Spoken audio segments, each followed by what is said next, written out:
ببلو یہ ایسا لڑکا ہے جو اپنے کمرے میں سو رہا تھا اور اچانک اس کو کسی دوسرے کمرے میں کچھ چیز نیچے گرنے کی آواز آ رہی تھی۔ جب اس نے ایک بار سنی تو اس کو لگا کہ کچھ ہوگا، اس نے دھیان نہیں دیا۔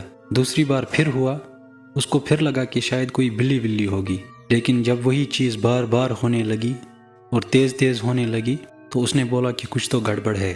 وہ اٹھا اور اس کمرے کی طرف گیا، لیکن ہر قدم پر جیسے وہ قدم آگے بڑھا رہا تھا وہ آوازیں تیز ہوتی جا رہی تھی۔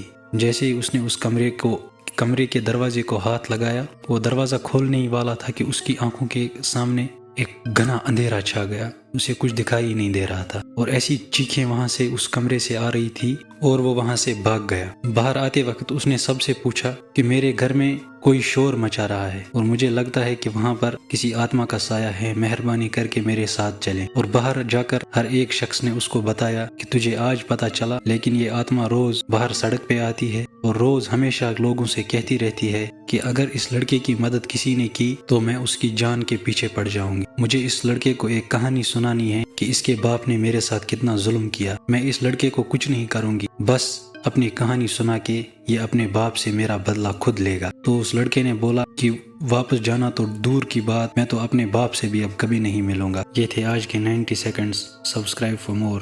Thank you.